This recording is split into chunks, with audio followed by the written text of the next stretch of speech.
Magandang araw mga bata!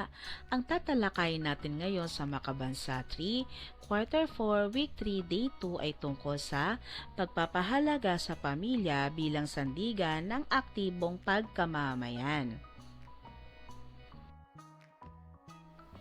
Before we begin, please don't forget to like, share, and subscribe. Thank you! Narito ang mga pamantayan sa ating aralin. A. Pamantayang pangnilalaman. B. Pamantayang pagganap. C. Mga kasanayang pampagkatuto. D. Mga layunin. Panimulang gawain. Magandang buhay mga batang makabansa. Handa na ba kayong kilalanin ang ating kultura? Isang makabuluhang araw sa ating lahat. Halina't maglakbay sa kasaysayan ng ating bayan.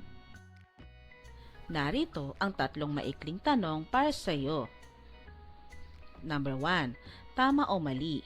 Ang pag-aalaga sa sariling katawan ay isang paraan ng paghahanda upang makatulong sa ating bansa. Pangalawang tanong. Anong magandang gawi ng mga Pilipino ang ipinapakita kapag gumagamit ka ng po at opo? Para sa pangatlong tanong, paano maipapakita ng isang grade 3 na mag-aaral ang pagiging aktibong Pilipino? A. Pag-aaksaya ng pagkain. B. Pag-aaral ng mabuti. Or C. Pagsusuway sa magulang. Narito ang mga tamang tugon. Number 1, tama. Number 2, paggalang. At number 3, letter B, pag-aaral ng mabuti. Mahusay mga bata. Para sa ating pagganyak, magbahagi ng kwento tungkol sa pamilya at kung paano ito nakakaapekto sa pagiging isang Pilipino. Narito ang isang halimbawa. Ang hapagkainan ni Ana tuwing hapunan ay sabay-sabay kumakain ang pamilya ni Ana. Bago kumain, sila ay nagdarasal at nagmamano sa mga magulang. Dito natuto si Ana na rumispeto at magpasalamat. So ito yung ikinuwento ni Ana.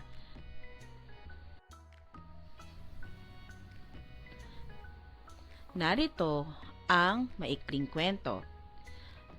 Epekto sa pagiging Pilipino, pagkamagalang. Ang pagmamano ay nagtuturo ng paggalang sa nakakatanda at sa batas. Pananampalataya. Ang pagdarasal ay nagpapatibay ng moralidad bilang mabuting mamayan. Gawaing paglalahad ng layunin ng aralin. Ang layunin ng ating aralin ay naipaliliwanag ang kahalagahan ng pamilya sa paghubog ng isang aktibong Pilipino at natutukoy ang mga paraan kung paano maipakikita ang pagpapahalaga sa pamilya bilang aktibong Pilipino. Gawaing pag-unawa sa mga susing salita. Ang personal na mission statement ay isang maikling pahayag na naglalarawan ng iyong layunin sa buhay, ang iyong mga pinapahalagahan at kung paano mo nais mag-ambag sa mundo. Ito ay parang isang gabay na nagsisilbing kompas sa iyong mga desisyon at aksyon. Pagbasa sa mahalagang pag-unawa o susing idea. Talakayin. Pagmasdang mabuti ang larawan. Tibay ng puso, lakas ng Pilipino. Pamilyang nagkakaisa sa krisis. Number 1. Ano ang pangunahing mensahe na nais iparating ng larawan tungkol sa pamilya sa panahon ng krisis?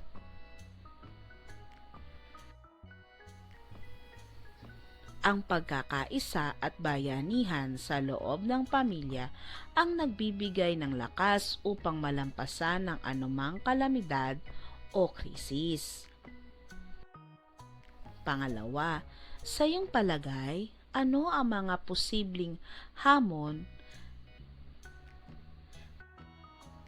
Mga hamon, maaring kabilang dito ang panganib sa kaligtasan dahil sa bagyo, pagkasira ng ari-arian, at kakulangan sa pagkain o kuryente, na kung saan makikita naman ito sa ating larawan.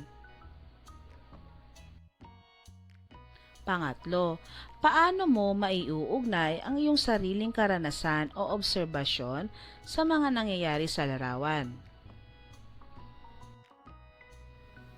Koneksyon sa karanasan?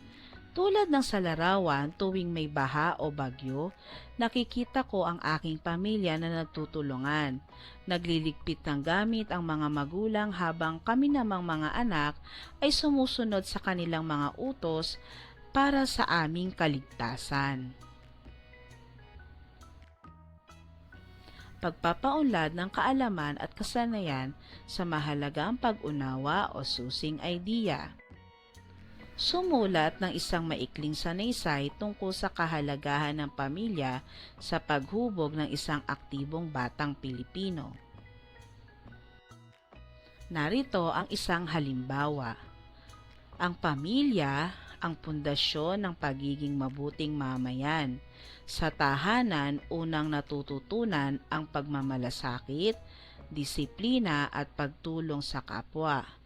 Ang batang nanggaling sa pamilyang nagkakaisa ay lumalaking aktibong Pilipino na handang maglingkod sa bayan at rumispeto sa batas.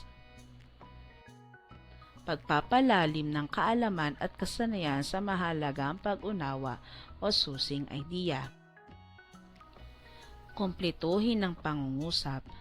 Dahil sa turo ng aking pamilya, ako ay magiging isang aktibong Pilipino sa pamamagitan ng...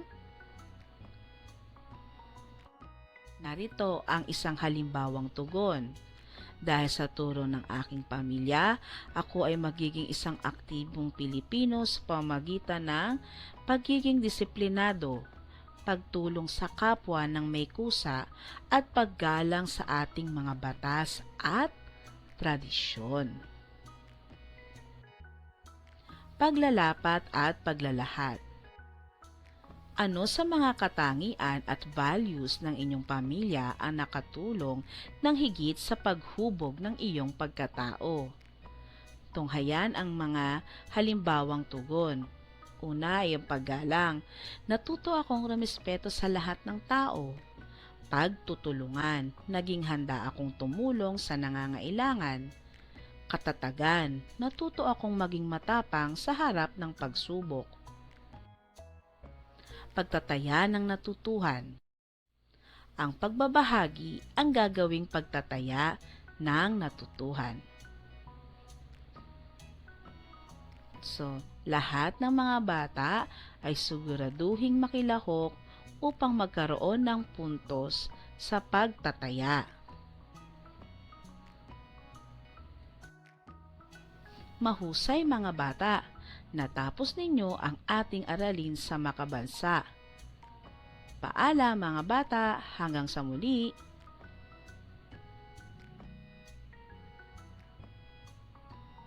Magandang araw mga bata.